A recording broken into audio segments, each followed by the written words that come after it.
Sobrang nakakabitin and action-packed yung bagong episodes ng series na to. Pag-usapan natin ang episode 5 and 6 ng Agent Kim Reactivated. Medyo nabubwisit na ako hindi sila magkita-kita eh. Laging so close but yet so far. I mean sa dulo ng episode 6 nakapagkita naman sila kahit papaano. Pero yun nga, magkalayo pa rin sila. O tek ako lang ba? Akala ko maggigera sila doon sa bahay nila Yeri tsaka nung tatay niya eh.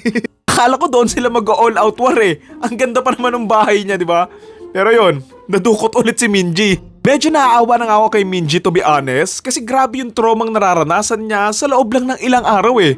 Isipin mo munti ka na siyang mategi, inatake siya ng mga sindikato, tapos ilang beses pa siyang nadukot. Sabi din yung episode 5 no, lalo na yung mga labanan nila doon malapit sa mga shipping containers eh. Yung ginulpi nga nung tatay yung dalawang goons, yung ginulpi nga rin niya yung mga goons pa nung may gintong ipin, tapos nung nilabanan pa nga niya, yung kapatid ng kaibigan niya dati.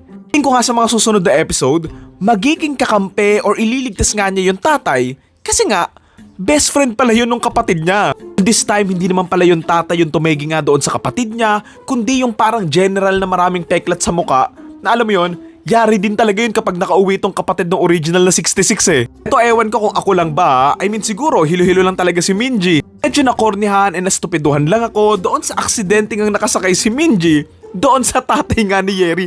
What a coincidence naman, di ba?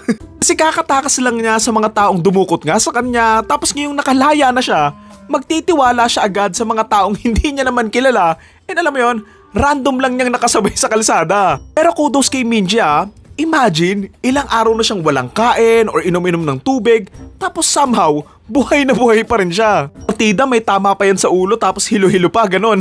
Aabangan ko doon kay Minji and doon sa tatay niya ay kung paano nga nila i-discuss or itatackle nga yung situation nila since akala nga niya buong buhay niya, nagtatrabaho lang sa bangko yung tatay niya eh.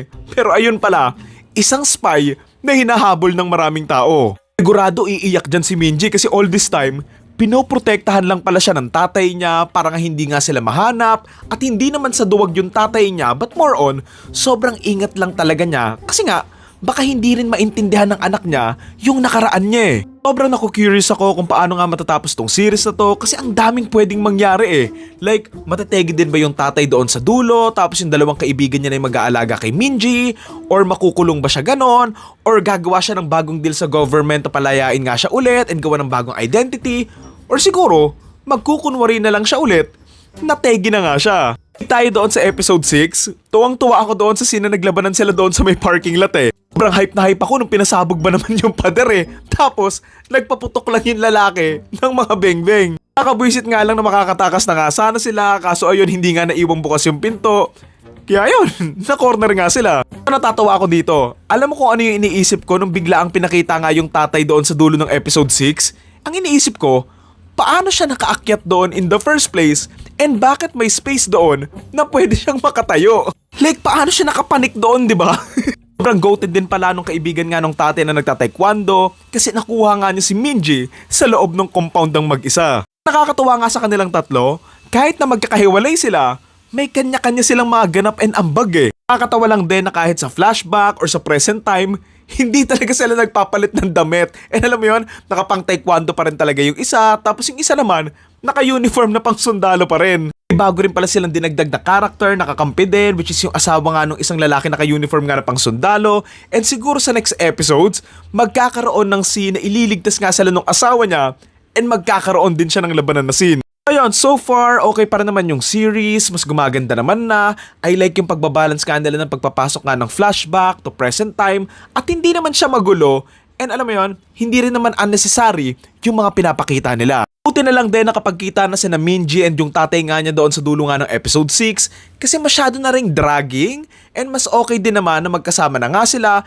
kasi marami pa nga silang dapat ma-explore bilang mag-ama na mangyayari nga lang kung magkasama sila. So again, ang title ng series ay Agent Kim Reactivated and ang torta rating ko for episode 5 and 6 ay 8.5 out of 10. By the way, ako lang ba? Or hawig nitong lalaki na to yung objection ng objection sa Senado? Yun lang. Baka hawig lang ganun. O siya talaga yan. Yun, thank